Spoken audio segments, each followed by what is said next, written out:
this is weird. 2 babies in car seats. I know to some people 3 doesn't seem like a lot, but to us, all of a sudden 3 seems like it's like a full house. We got a full house, a full family. And we're going to the first... like going from 1 to 2 was like, didn't seem like anything. Going from 2 to 3 seems like the biggest. We're outnumbered. We're outnumbered, but we're going to his first little doctor's appointment thing, checkup. He's still only like 2 days old, I think, so I'm gonna get him checked out. Oh, little guy.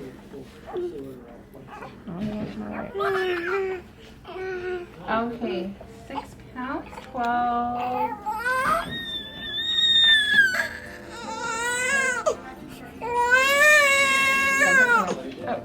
Okay, a little update. So we're at our pediatrician because 24 hours after you have your baby, they usually want to do a checkup, especially because it looked like Z had jaundice, not severe, but enough to where they wanted to check up on him the next day. They checked him out. He's looking pretty good, but our pediatrician said that he's looking a little yellow and that he wants to re-get his jaundice levels checked. So Savannah had to go back to the hospital. That's where she's been. She's at the hospital right now with Z. And they're retesting his blood to see what his like bilirubin levels. If your bilirubin's high, that means that you got like a lot more or a lot worse of a case of jaundice. If it's lower, that's better. I guess his just came back and it's in the critical area. So Savannah and Z got to stay overnight at the hospital so that the nurses can monitor him and make sure that it doesn't get worse. They'll do some kind of light therapy on him to try and boost his blood levels. And yeah, again, we don't know much, but I guess he just has a really bad jaundice, and it's not super rare. It happens in a decent amount of babies, but obviously at the end of the day, all that we ever wanted was just Savannah to be safe and healthy with the birth, baby to be safe and healthy, and he's pretty healthy, but not as healthy as he can be, so trusting the doctors. I feel so bad for Savannah because she is just exhausted. The first couple days of having a baby are just really tiring because you don't get too much sleep, especially her being up, breastfeeding him throughout the night, and so much stuff, so having to go back to the hospital and sleep in a hospital that's not near as comfy as our cozy home. I feel bad for her, so I'm about to head out, drop some stuff off for her, and she's gotta stay the night. Bless you. Bless you, Posey.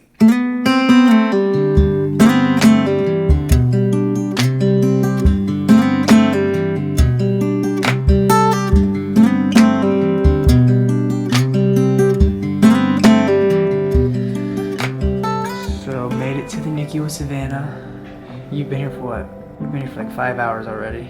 Yes. Maybe longer. We thought you were just gonna get some blood work done on the baby and hopefully get some good results and come back.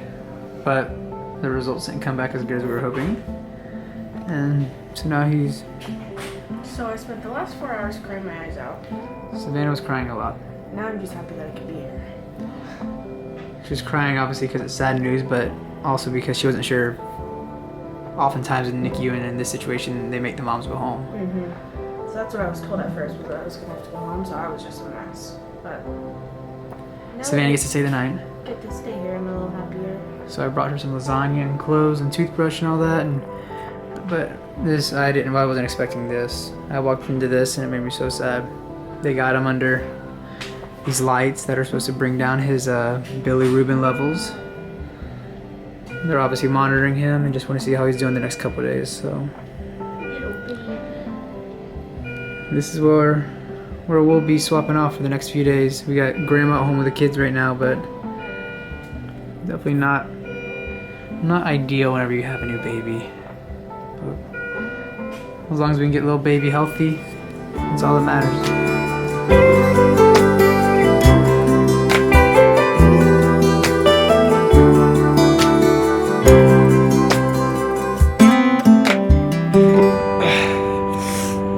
That's probably the saddest thing I've ever had to deal with.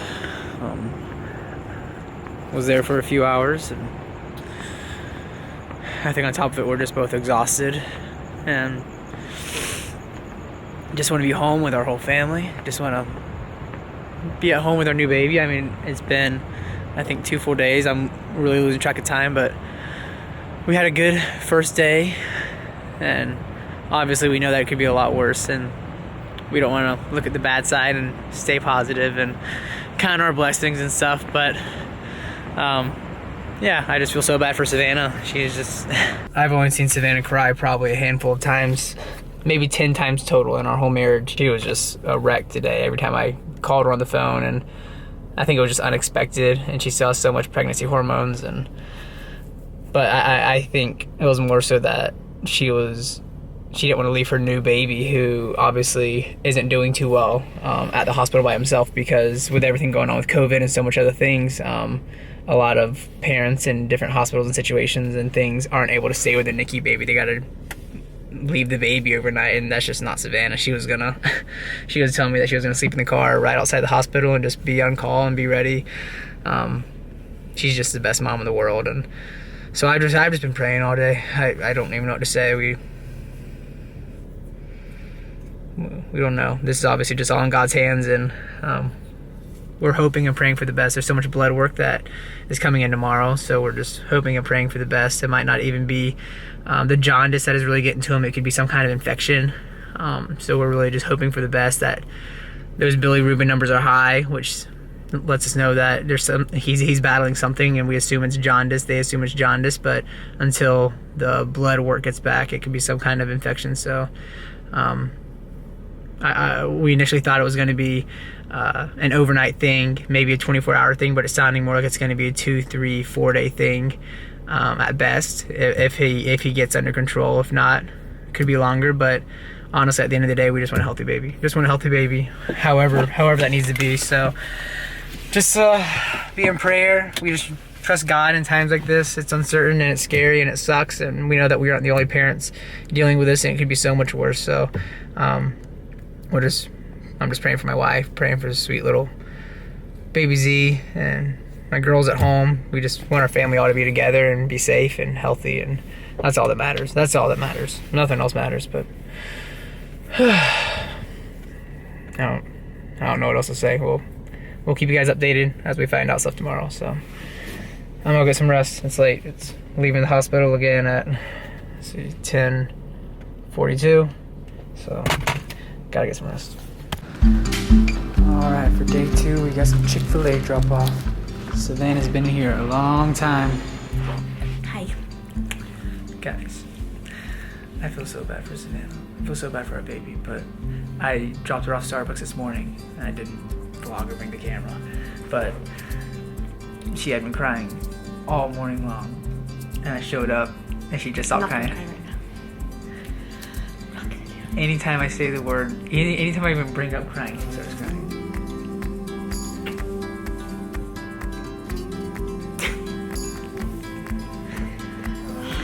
I'm doing actually pretty good right now. I love you. I love you. If I didn't have Savannah, I don't know what I would do, because I'm so bad with this stuff. Like, anytime that any of our kids get sick, something happens, like, I get major anxiety and I start like stressing out. Like, I won't eat for days at a time, and like, I know that's not healthy, that's not good, but with kid stuff. So like with this, Savannah's just like so strong, and she most of the time holds it all in, but she's finally letting it out. Which is like so many pregnancy hormones too. Anyone who like just had a baby can relate. You're just like so like, sometimes I'm like woohoo, and sometimes I'm like so bad. So I just like go high and low all the time. But I'm doing good right now. You're doing good. Usually, if you walked in and you talk to me about crying, I'd be like bawling my eyes out right now. That's happened this morning. But we got Chick-fil-A. Yeah, that makes me happy. We'll update you guys on the baby. He's doing okay, but whenever I bring food, they send us back in this little private room, just because we're on the neonatal floor, the NICU floor. So they obviously got to keep it as sanitary and clean. I'm actually like really surprised that they let him in, which is really cool. I'm surprised they let me in. I don't see a lot of parents at all in here, so it's just the best experience as far as sweet. The nurses and the help that we're getting. Yeah. So thankful for that. But so they've been letting Savannah actually take him out just to breastfeed. He can come out for 30 minutes every 3 hours. So we get to have baby snuggles, huh?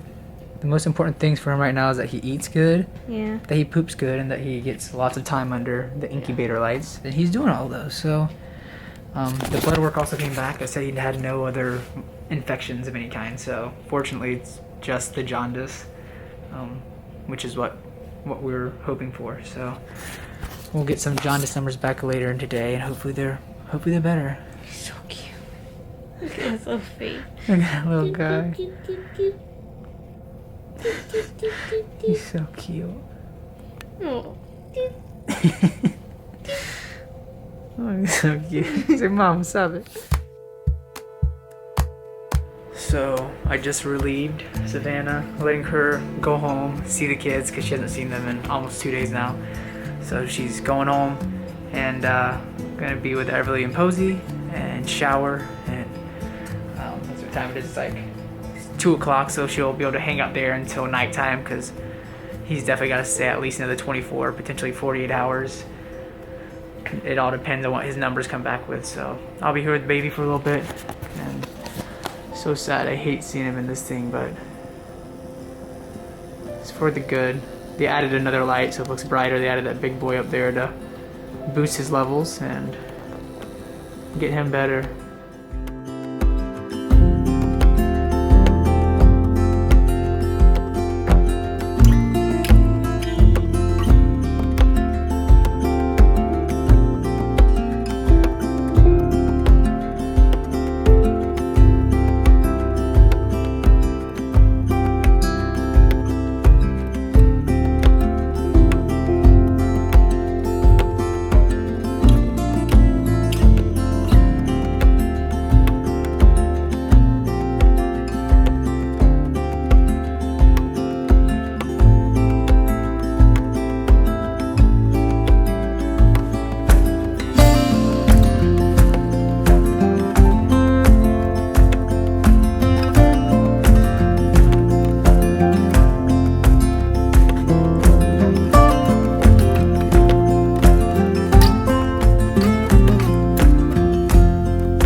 So it's night 2 that I'm leaving. Savannah wants to stay again. Obviously, it's best if she stays just because she's got the milk and needs to breastfeed him and all of that. I keep extending the offer that if you want to pump your milk, I'll stay. You can go home and wake up with Posey and Everly in the morning and sleep in our bed. But she's just the best mom in the world, so obviously she just wants to make sure that she's by her newborn, who's recovering in the hospital, so she's gonna sleep by him. But we've just been trying our best between the both of us, just swapping back and forth so that we can still go home and be with Everly and Posey and spend time with them, but also be with the baby, so, and also be with each other. So we'll have an hour here and an hour there where we're both in the NICU and spending time with each other. So we're just kind of losing track of time because this has all just been a whirlwind. You know, we went in the middle of the night to have Z. He was born at 2 a.m. and we didn't get any sleep that night, or really the next night. We were in the hospital for like 2 days with him, and then we went home and everything was good, and saw the girls, and we're with our family.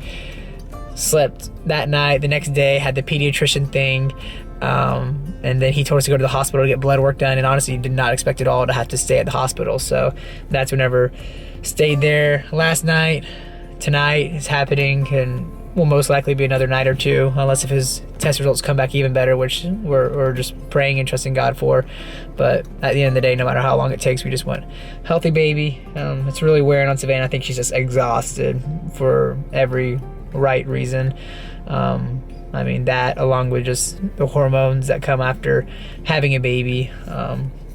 So postpartum's no joke, but she's so strong, and I love her so much, and we're gonna come out stronger from this, and we believe that. So I'm gonna go home, be with the kids, and check in with Savannah and the baby in the morning. So it's day 3 of Mama in the NICU, yeah. And Everly went to hang out with Grandma a little bit, get out of the house for a little bit. She was with us this morning. Yeah, look, I'm talking to the vlog. Can you say hi? And I'm about to go and swap off with Mama, so then Mama can have some baby and Everly time. Everly's gonna meet us at the hospital, and I'll swap off, so I'll be there. But teeth. I realized that Posey and the kids, other than Z, really haven't been in the vlog at all. So I wanted to show you guys that they're still around. We've just been exhausted and not doing the best job at filming and documenting this. But like we said, most importantly, just getting baby and the whole family healthy and back home. So, but we actually got ready and we're about to go see Mama. So we're excited, right? You wanna go see Mama? Baby. And baby? She's walking out saying baby. Can you say baby? Can you say sissy? Hey, can you say mama?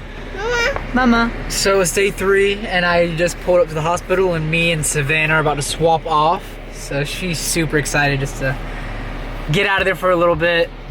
Like I said, she wouldn't want to leave the hospital and leave the baby there all by himself, but it's good to come out and see the kids. So here she is, getting to see a little Posy Bear for the first time in a little bit, so she's pretty excited. Hi. Okay. Are we gonna go home? Mama! We go home and play. And Gigi's dropping Ev off with you, right? Yeah. Yeah, they'll be here any minute. I miss you. All right, so it's morning 4, I think, 3 or 4. And Z and Mama were supposed to come home today. And because he's been doing better. Every day he's been in there, he's been doing better. His numbers were really high, which isn't good. If they get too high, it can result in brain damage. And luckily, the doctors and nurses have been taking great care of him, having him under that light therapy, as you guys have seen, and it's bringing his numbers down. If his numbers were good, they took him off of the lights to make sure that his numbers stayed low without the light therapy. So that's what we were hoping for, that's what we were praying for, that's what we were believing in. And so I came back last night, I was here with the kids. This morning, Savannah's there with the baby, and they test his numbers. We're waiting on the results. And they come back not the best. His numbers went right back up without the light therapy. Yeah, it sucks not knowing why that's happening. Nobody really has answers. So instead of him and Savannah coming home today, they gotta stay longer. How long, we don't know. I'm just trying my best to just remind us to not lose hope, to not get so down and disappointed and frustrated and angry, because I know that that's what the enemy, that's what the devil would love to do in this season, is for us to waste it. I know you guys have probably heard the saying, don't waste your cancer. Obviously, this isn't cancer, but it's just a saying that in tough and hard times, don't waste it. Don't be down in the dumps. You can learn so much from it. You can grow so much from it. And that's what I truly believe that God's doing from this. And I'm reminded of this verse that I wanted to share with you guys in the Bible. It's Romans chapter 5, verse 3. And it says, not only so, but we also glory in our sufferings. We also rejoice in our sufferings, because we know that suffering produces perseverance, perseverance, character, and character, hope. And hope does not put us to shame, because God's love has been poured out into our hearts through the Holy Spirit who has been given to us. Obviously, this is very mild suffering. We are so aware compared to so many other people, so many other situations. But in this time, it doesn't feel good. It feels like, why us? Why is this happening? Why can't the baby just be healthy and good and we be home with our family and resting, because we're already exhausted, and you can just keep piling on things. It's COVID. My family hasn't even seen the baby. They're in Florida. Like, so many things that we can just pile on that, oh, poor us. But we want to rejoice in our sufferings, because suffering produces perseverance. Perseverance produces character, and character, hope. And we have hope in Jesus, and that's nothing can break that. But this also goes on to my literally almost most favorite scripture in the Bible. It says, you see, at just the right time, when we were still powerless, Christ died for the ungodly. Very rarely will anyone die for a righteous person, though for a good person, someone might possibly dare to die. But God demonstrates his own love for us in this: while we were still sinners, Christ died for us. So it just goes on to just pretty much just proclaim the gospel, that we have power in Christ, because while we were still sinners, while we were still dead in our sin, Jesus came and Jesus died for us, and that's how much he loves us. So we have hope in that. We have hope in Jesus, and we have hope in these great and blessed and talented doctors who God's put in our hands. So yeah, I don't know how long we're going to be here for, but we're hopeful, we're confident, and I'm about to go to the hospital right now, check in on Sav, do the swap out thing where she comes back with the kids. I hang out there all day, and just praying for the best.